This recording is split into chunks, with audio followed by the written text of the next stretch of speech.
because he fell through the cracks, and he didn't qualify to get a gun. He fell through the cracks. The cracks of the mental health system. Everybody knew. All his friends, his family was afraid of this guy, but they didn't report it. Nobody reacted to it. When you see a guy like that, the legendary band Damn Yankees, with its powerful lineup, was able to top the charts with their debut album, but the band faced a series of issues that led to their eventual breakup. Join us as we get into the details of the rise and fall of Damn Yankees. Damn Yankees were an American rock supergroup formed in New York City in 1989. The band was made up of singer and guitarist Tommy Shaw of Styx, Jack Blades of Night Ranger, guitarist Ted Nugent of the Amboy Dukes, and drummer Michael Cardellone.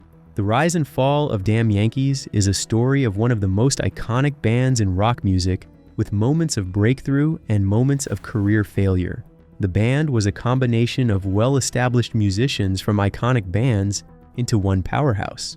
As a band, they faced their share of success, internal struggles, and a collapse due to personal differences. Aside from that, the pressures from the music industry were another trouble they had to battle with. In the late 1980s, the US rock music industry had supergroups like Bad English, Mr. Big, and Badlands that were formed around that time. During this same period, Shaw, Blades, and Nugent were put together by the iconic John Kalodner as Damn Yankees. At that time, most rock fans were aware of the career decline facing the three artists, but only Kalodner had the wisdom to see how well they could work together. Before the formation of the band, Ted Nugent's career seemed quiet, and at some point, some persons in the industry even counted him out. Nugent wasn't the only one struggling at the time, as former Styx frontman and guitarist Tommy Shaw was trying so hard to push things up for himself and going on a solo career, having released 3 albums, and being caught in between the internal conflict going on with Dennis DeYoung over the band, Styx. On the other hand, Night Ranger's bassist Jack Blades was still trying to go through the pain he was facing with the breakup of his band. John Kalodner was regarded as an expert in reviving the careers of struggling artists. Before then, he had helped Aerosmith and Whitesnake to reinvent themselves, and he had the same plan for Tommy Shaw, Jack Blades, and Ted Nugent. Things started getting together when Shaw and his manager called Kalodner's office asking for Nugent's number, and Kalodner claimed that Nugent thought the idea was initially stupid, but after much convincing, he gave it a try. The early days of 1988 initially saw Shaw and Nugent jamming together on acoustic guitars and coming up with the song Come Again, which ended up on the group's debut album. At that time, the band had a part-time player on bass. While Nugent and Shaw bonded so much, Kalodner at that time felt like the band was missing something, so he thought of adding Jack Blades to the lineup. So that was when he came up with the idea to have the 3 of them have a supergroup. Fortunately, Kalodner was already involved in hit records by Aerosmith and Whitesnake, and his post at Geffen was able to put him in a unique position to get the managers for Blades, Nugent, and Shaw on the phone. According to Kalodner, he had to start with Shaw's rep at the time, Bud Prager. After speaking with the rep mentioned that he would love to ask Tommy first. After that, he went on to talk to Doug Banker, Ted Nugent's manager, after which Kalodner had to convince them to all get together and meet at Bud Prager's office in New York. They had a small rehearsal room there, and they played together for a few minutes and decided that they would give it a try. So it was more like a fantasy that he had to put these people together. None of them even knew it or had even thought about it before that time. Before forming Damn Yankees, each member had a solid reputation from their previous bands, and the band's chemistry was undeniable from the start. Shaw and Blades, who were both sound songwriters, worked together to create the band's sound, which would later become a massive success. This blend of musical experience and songwriting ability set the stage for their early success. Kalodner recognized the band's potential and tried to secure a place for them at Geffen Records, but they turned it down, feeling they already had enough corporate rock bands on their list. Other labels also found the band difficult to market. According to Blades, most of the labels just weren't listening to the music and its potential. All they were concerned about was potential problems. Aside from that, they were concerned about the image of 3 rockers in their 30s or 40s thinking of how they may appear in the eyes of the public. They feared that the members might appear too old. They were also worried that rock radio and MTV wouldn't support them, for the bandmates, at some point, also felt the same way. more like things would have been easier if they had been in their early 20s and presented that same demo tape. Fortunately, they were able to eventually sign with Warner Brothers, and by late 1989, they entered the studio with producer Ron Nevison. Nevison, who had previously worked with iconic bands like Led Zeppelin and The Who, was initially assigned to work with Night Ranger before the band disbanded, which made him a natural choice for Jack Blades. However, one thing was significant about Nevison's personality and how he operated. He was known for his direct approach, and this led to creative conflicts, particularly with Ted Nugent, as the two were always in one argument or the other over the album's mix. According to an interview with Tommy Shaw, it was revealed that the band's name Damn Yankees was inspired by the phrase that Ted Nugent would often use to express his frustration with the New York Yankees baseball team.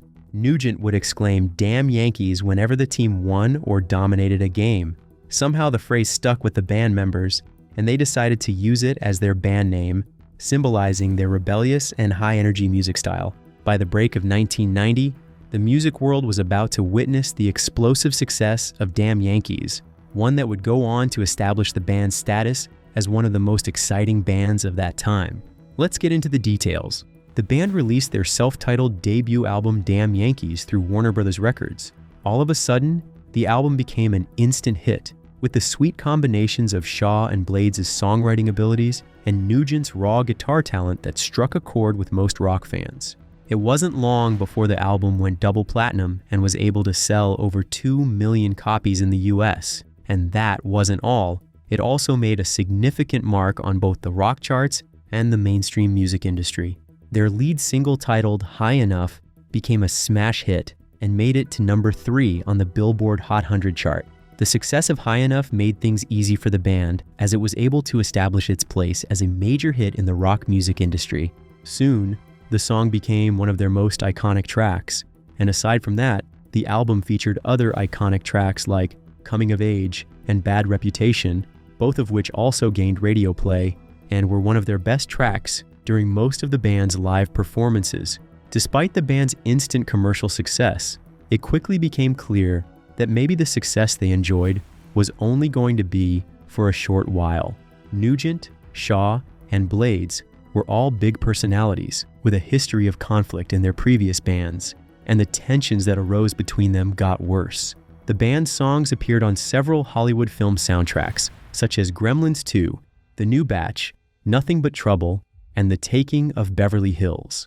After the release of their debut, the Damn Yankees went on an 18-world tour with Bad Company, Poison, and Jackal. Unfortunately, their US tour was at the same time as the Persian Gulf disagreement. Their tours were highly successful, and the band played at massive venues, as their concerts were able to feature a mix of Damn Yankees' new album, along with hits from their respective past bands. Their live performances were highly energetic, showcasing each member's unique musical abilities. Nugent's perfect guitar solos, Shaw's clean, melodic guitar work, and Blades' engaging stage presence were key parts of their concerts. Despite their success with the album and their tour, the internal struggles got worse from creative differences in the writing process and conflicting personalities. Nugent, on the other hand, was at the center of the troubles. He is known for being raw and sometimes rude, alongside his outspoken political views, which often clashed with Shaw and Blades, who were more reserved and calm. Aside from that, Nugent also had a reputation for being difficult to work with, and his growing ego began to overshadow every other member of the band and whatever effort they tried to put in to make things calm between them. As a result, the band members had differing views on the direction of the music. This tension grew so much and somehow became a major issue during the recording of their second album, Don't Tread, released in 1992. Though they were enjoying commercial success, it became clear that balancing the personalities of the 4 members was challenging. The second album was highly anticipated by fans due to the success of their first album, but unfortunately it was not as successful as the first album. The album Don't Tread left everyone in suspense, but it lacked the immediate appeal that their first album had, and aside from that, the album did not produce any hits that even got close to the level of High Enough. Although they had some good sales, it was seen as a disappointment when compared to their first album. Several factors contributed to this decline. First, The band's internal conflicts were becoming more pronounced as Nugent's behavior was becoming worse. As for Shaw and Blades, they were beginning to realize that the band's commercial success during the first album was built more on their earlier chemistry as a team than any lasting creative direction. While Nugent's personality had worked well for his solo career, it was a major issue within the band Damn Yankees. The growing internal conflict among the band members became more evident, leading to tension during both the recording process and the band's live performances. It got bad to the point where fans and the entire public were aware of the struggles going on. Somehow, Nugent's behavior also made it difficult for the band to present to the public that things were going pretty well with them, especially when the group's internal problems became public. His ego and blunt personality clashed with Shaw and Blades, who were concerned with maintaining the band's success. Aside from Nugent's attitude, the rise of grunge and alternative rock in the early 90s shifted the musical style at that time, leaving Damn Yankees' style, which was more of traditional hard rock, to feel out of place with the current trends. While the album Don't Tread was not a complete failure, it marked the beginning of the end for the band Damn Yankees. Let's take a look at how it finally ended. Their failure to hit another success like that of their first album showed the struggles they were facing as a band, with too many conflicting personalities and creative tensions. The pressures of maintaining that level of success from their debut album, combined with the changing musical tastes of the time, made it difficult for Damn Yankees to maintain their position at the top of the industry. Although the second release was not as successful as the first album, it had several popular singles, such as Mr. Please, Where You Goin' Now, and The Silence Is Broken, that got featured in the 1993 Jean-Claude Van Damme film Nowhere to Run. By the break of 1994, the band had eventually dissolved, and at that time, there had been a changing of the guard at Warner's. The new regime came in, and they didn't want to do anything with the band's style of music. They were so serious that they paid Damn Yankees $1 million not to do another Damn Yankees record. So, the bandmates just took the check, and that was it. To Damn Yankees, it was more like they had sold so many records, and the next thing was that they got $1 million to not do any more records. Well, unfortunately, that was how much nobody wanted anything to do with that era, style of music, and Damn Yankees. Before then, there was a series of accusations against Ted Nugent due to his use of discrimination in his music and stage shows. He denied the allegations, citing his adoption by a Native American tribe and his respect for Native American culture. At a time during an interview, it was revealed that Tommy Shaw even blamed Ted Nugent for the band's split. In response, Nugent mentioned that he knows Shaw didn't mean what he said, describing how there were no frictions, but sometimes all they had were just mere arguments. Nugent further mentioned that it was more like he would come up with something spicy, they would argue about it, and if he is able to win the case, then it stands. He further stated that somehow it was a culture where they all make the case for their musical recommendations and ideas, and they share some form of respect for each other. Well, that wasn't all. He also explained how the end of Damn Yankees wasn't due to conflicts, but rather the band ended because Shaw was eager to revive Styx. While Shaw and Blades were tired of the constant tensions with Nugent, they decided to focus on their projects. Nugent, feeling frustrated by the band's lack of direction and his growing dissatisfaction with the music industry, chose to focus on his solo career. Cartellone, the drummer on the other hand, decided to later go on to play with Lynyrd Skynyrd, marking the final blow to the band. Following their separation, Nugent then decided to revive his solo career, leaving Tommy Shaw and Jack Blades to record their album, but this time as an informal band, Shaw Blades. By the break of March 1995, Hallucination was released, but it received very little support. Fortunately, the Shaw Blades album came out to some form of success, but it vanished without a major single support or a national tour. After a brief West Coast tour, both Shaw and Blades went back to their respective original bands, Styx and Night Ranger. Fast forward to 2007, Shaw Blades released their new album Influence, which was made up of cover songs mostly from the 1960s and 1970s. They also recorded a cover of the classic Christmas song, The 12 Days of Christmas, on a classic rock Christmas album, put together by various classic rock artists. Despite the band's quick rise, early success to fame, making chart-topping hits and successful tours, the internal conflicts made it difficult for them to continue. They had been a super group built on the talents of seasoned musicians, but the conflicts between Shaw, Blades, and Nugent were too great to overcome. Although the band Damn Yankees broke up after just 2 albums, their influence in the hard rock music industry remains significant, and their legacy remains to this day. Their iconic hit album, High Enough, continues to be one of the greatest albums in the history of music. The band's brief but powerful period as a supergroup continues to be remembered by most of their fans to date. In the years following the breakup, there were rumors of a reunion. By 2007, the band did reunite for a brief tour to celebrate the 20th anniversary of their debut album, but this was short-lived. Aside from that, there was no new material or lasting reunion as a result of the brief tour. Somehow it was speculated that Nugent's public presence and ongoing controversies made a full reunion unlikely.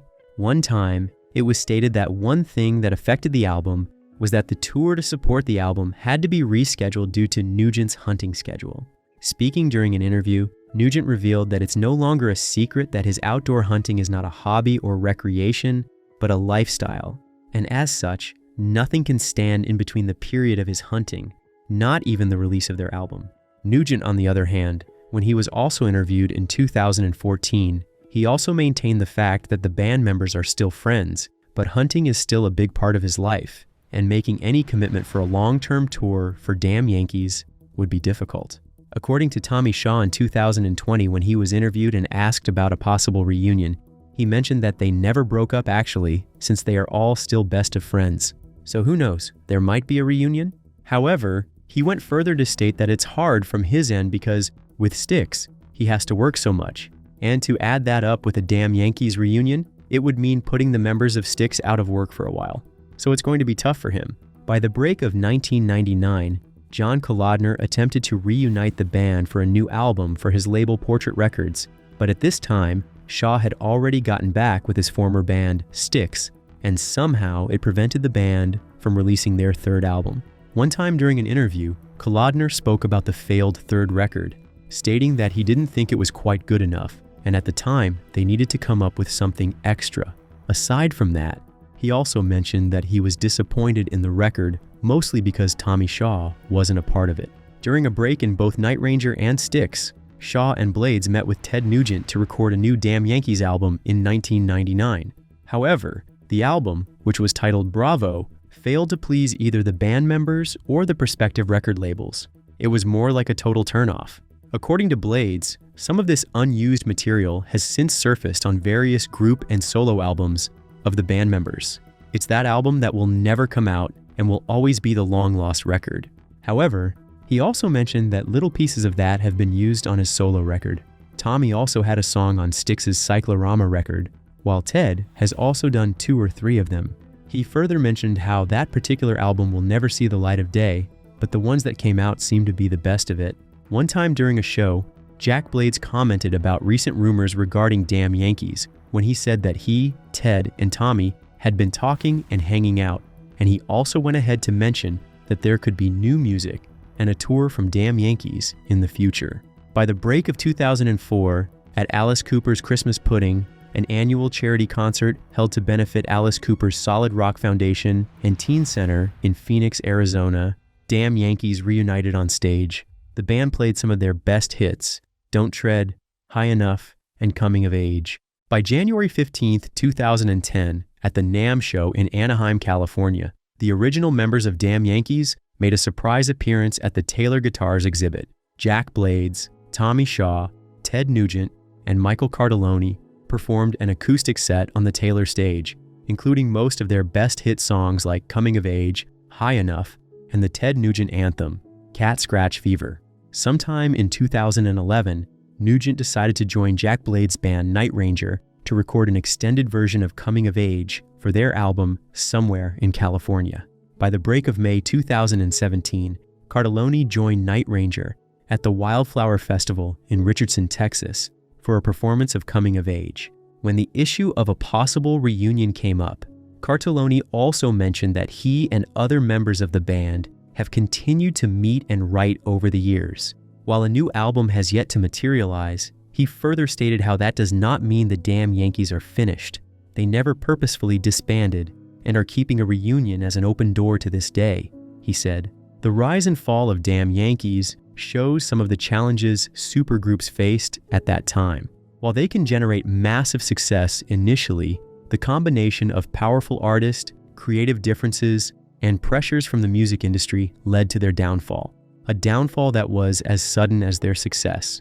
Despite the band's short existence, Damn Yankees left a significant mark on rock music with their hit, High Enough, and their blend of hard rock and melodic pop. The band's story serves as a reminder of how quick success can be and how internal conflicts can quickly bring down what might have been a long-lasting band. The band, Damn Yankees' story, shows all of the challenges involved in maintaining a band formed from already established musicians who have their histories, personal differences, egos, and visions. What began as an exciting combination of talent all of a sudden became a reminder that sometimes, even the strongest lineups cannot withstand the personal and professional pressures that accompany fame. Their rise to success was massive, but their fall was worse. From internal conflicts to the challenges of the music industry, these issues ultimately contributed to the band's downfall. While they may not have experienced the kinds of struggles often associated with most common rock bands, the struggles they faced were more about the pressures of fame, creative differences, and difficulty working together. In the end, Damn Yankees fell as a result of the very personalities that had made them rise to success in the first place. If you enjoyed this video, like and subscribe, and also click the next video shown on your screen.